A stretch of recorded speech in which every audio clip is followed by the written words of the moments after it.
Hello and welcome to this episode of What in the World is Dyscalculia?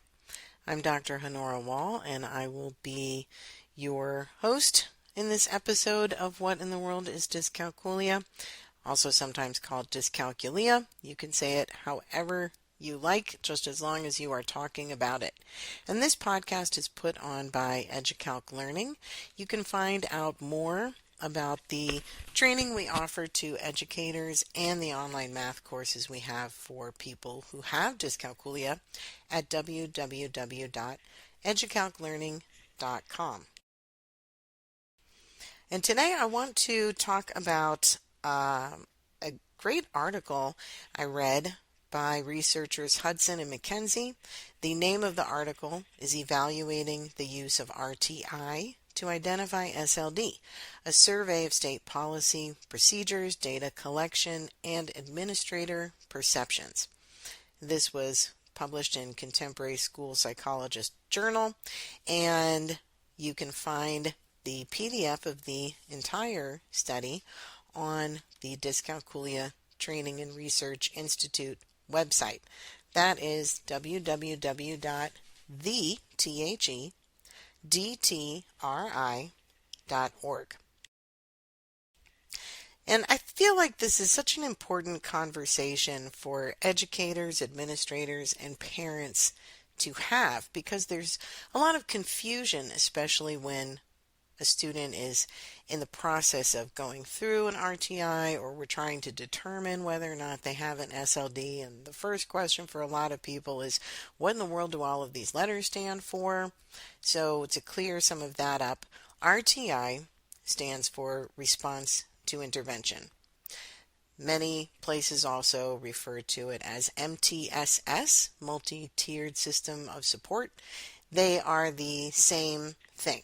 So whether you are calling it RTI or MTSS, it's the same process and the same program. The point of using an RTI or MTSS model is to already vary the instruction and the intensity of interventions to try to help students who might just be a little developmentally behind, or they just are having trouble with a concept, or there's something external that is impacting their success in school. And the idea is that starting with Tier 1, what we're doing all the time in regular gen ed classrooms every day, that should be sufficient for the majority of students in the class. And when it isn't, then we look at Tier 2 support. And these different tiers are designed within the states and within the school districts based on the local Learning Education Association, your LEA, or whatever your state is calling it, whoever is the educational agency supporting schools and school districts. And that is part of the confusion, which I'm going to talk about in a second. But Tier 2, now we're looking at giving some extra support. We might be offering extra tutoring to students, or we might be doing a little more in the classroom, having an interventionist or a specialist come in 1 or 2 days a week if possible to sit with the student. And if that isn't working and we're not seeing the kind of growth that we want as far as academic achievement goes, then we're going to look at Tier 3. And Tier 3 can be anything from taking the student out of the classroom to have reading or math instruction in a small group or a one-on-one setting. The frequency can vary. Sometimes the number of days or number of minutes is listed in your IEP or 504 plan. Sometimes it isn't. And that is that sort of loose interpretation that the article discusses, and which I've definitely seen speaking with educators and parents across the country. Now, the issue of federal oversight is important because the IDEA Act oversees the requirement to provide equitable education to all students. However, I want to make it clear that the question of federal oversight versus states' rights, if that could not have been ironed out by Hamilton and Jefferson, I'm definitely not taking a crack at it here. this is a much larger conversation, and there's different interpretations in each state. Good, bad, or indifferent, that is the reality. And that's something that's important for you to know. Based on where you live, that can impact the type of service, what it's called, the amount of intervention time, or the type of accommodations given. All of that can vary. So these are conversations to have with your schools to see what's available. And keep that in mind too. We all want to offer as much as we possibly can, especially for struggling students, especially if we are considering a specific learning disorder, or if we have a diagnosis for a specific learning disorder, math learning disability, also called dyscalculia. That's the official name. But we want to give as much as we can to help students succeed. Within that wish is the reality that some school districts have psychologists on staff and some don't. Some psychologists have time to take on more students and do more evaluations, and some don't. Some places are rural or smaller communities, or they're geographically distant for some reason, or they might not have the availability of funds or personnel to offer the same kind of services. You might be at a private school that may or may not address learning disabilities. You may be homeschooling because you feel that your needs are not being met in a brick and mortar school. So there are lots of different things that impact your experience with an RTI or MTSS system. And that's exactly what the researchers found as well. They tracked data from a number of states. More than half the states in the country responded to their survey and responded to their questionnaire and were involved in their research. And the results show that the experience for RTI is different everywhere you go. There's not a lot of consistency. So that's not good, bad, or indifferent on its own either. It's simply something for parents and educators to talk about. If you have a strong interest in this field, you should definitely be at your school board meetings. You should be voting for your school board members. You should be asking school board candidates how they feel about these issues and what they know about the RTI process in your area. You should be contacting your local education agencies and contacting the state and asking what are the requirements, what are the guidelines, and what can you do to change them if you don't feel they're adequate. And they might be adequate, they might be the best available, and that's a personal conversation. But that can also take a long time. And I think that's where a lot of parents get frustrated with the RTI system, because they feel that their child has been put into an RTI or an MTSS, or they've got all these letters being thrown out and minutes being spent, and they have a meeting twice a year at the school, but they're not seeing a lot of improvement for their student. And some of that can come down to the interventions and accommodations we give to students who have dyscalculia. As an educator, and as a parent, and as a student, you might need to do a lot of self-advocacy in this area so that you can get the assistance that is appropriate for this learning difference. Now, the article that I read was simply summarizing, comparing, and contrasting the process in the system, whether or not schools are required or if they are allowed to use only an RTI method to identify learning disorders, or if they are either required or allowed to also use some cognitive information, which comes down to those neuropsych evaluations, which, if you've been listening, you know I love those. They're expensive and they can be hard to get, but they are the gold standard because they look at so much more than just performance in one area.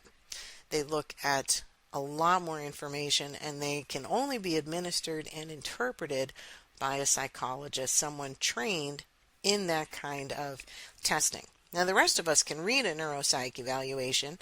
If you can get your hands on some, I highly recommend you do, because there's a lot of information in there that is very helpful for our students. But going back to the RTI model, this article was compiling data to see what states did. Did they have a requirement? Did they allow for it to be a possibility? Or did they refuse to include that kind of extra evaluation? And that is up to the states. They can decide. So if you want to know what your state is doing, you should contact your schools and contact your state Department of Education and ask these important questions. Start getting some important information. Because everywhere you go, it's going to be different. Now, once a student is in this process of an RTI, response to intervention program, then what? And that's also a big question. And the article points out that the answer to then what is, you guessed it, different everywhere you go. It is up to the states. Sometimes it's up to the local education agency that the state has given the authority to make decisions about what the interventions and accommodations are going to look like at the different tiers of support. So you have a lot of questions to ask when you're researching this. And I feel like that's something I've seen in social media support groups for people who are looking for more information. A person will log in and say, oh, my student just got this diagnosis, or my child is struggling with this, and we're trying to get this, and I'm wondering, what should we ask for? What's normal as far as getting support from the school? And the first response is always someone saying, well, where do you live? Because that has a huge impact on what the answer is. So sometimes an RTI is used to avoid the cost and expense and time of getting a more formal, comprehensive and cognitive evaluation, because the purpose of an RTI or MTSS model is to offer the interventions at the front end and then make sure everyone is increasing their performance and getting a stronger foundation. Of course, we know with dyscalculia, that's just not what happens for our students. 9 times out of 10, we just aren't seeing the kind of growth that we really should be able to see, because honestly, the correct interventions and accommodations are so simple. I rarely see an IEP or 504 that list those best accommodations. Having guided notes, worked examples, or a reference sheet for all quizzes and tests, all of your assessments, including oral assessments, not just written assessments. That's another great one. And of course, using a calculator / multiplication list / 1 to 100s chart, whatever's most appropriate for the grade level and the content. But those external tools are critical for students with dyscalculia, the same way wearing glasses is critical if you have a vision problem. There needs to be an external tool that will make a huge change. Then your students can really access the content.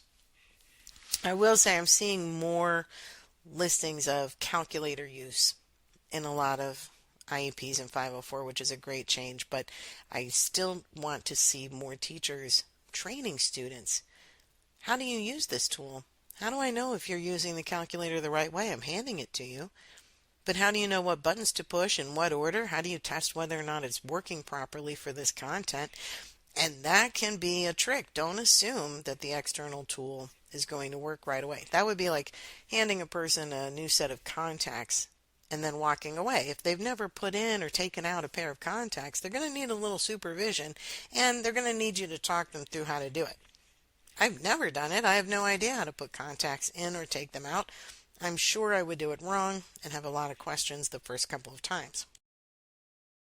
I know working with students that having them test the calculator is super important. Just saying something as simple as, okay, we're working on square roots. Let's find the square root of 16.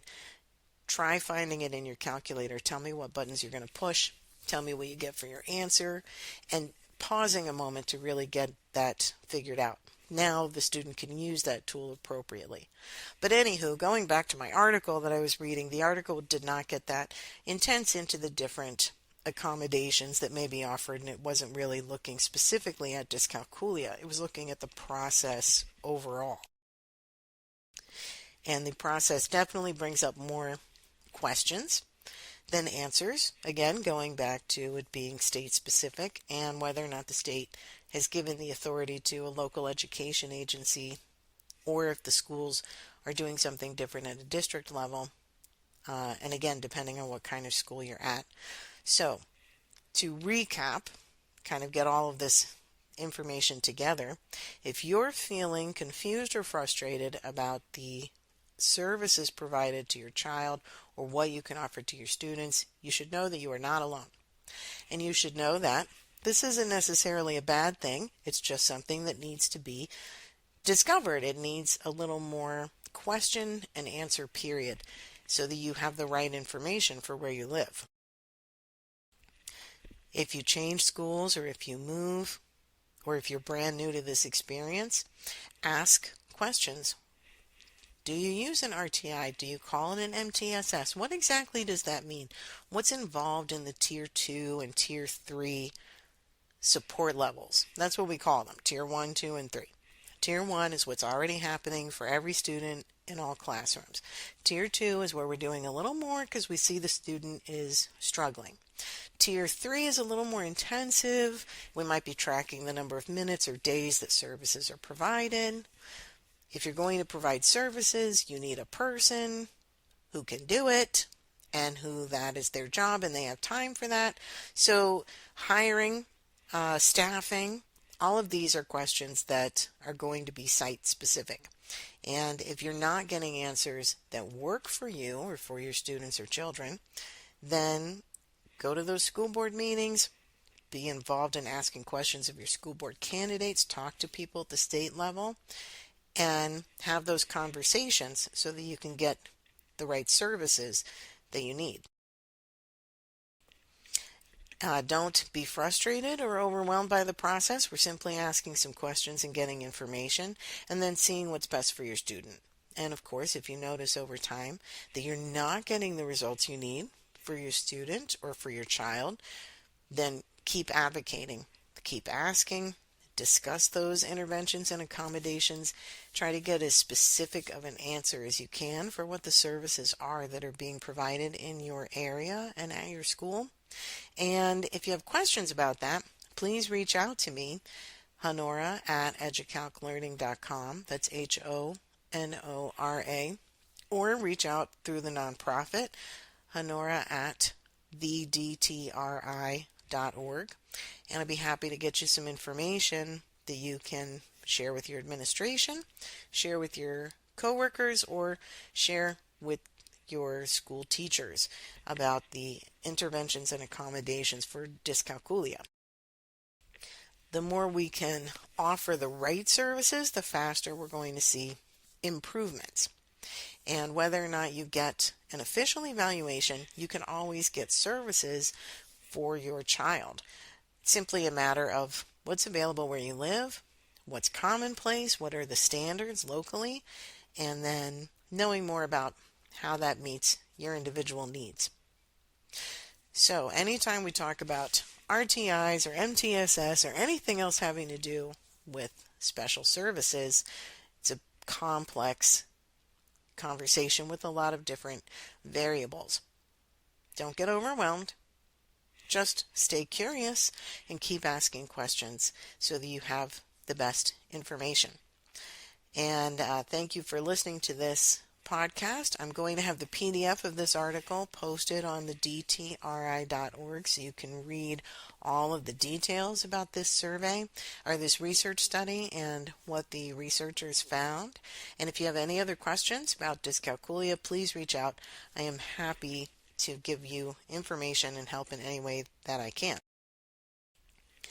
Also, make sure you check us out on social media. You can find EduCalc Learning or the DTRI on Facebook, on LinkedIn, on TikTok. You can find our websites and, of course, our podcast, What in the World is Dyscalculia? I'm Dr. Honora Wall, and thank you for listening. I will see you next time.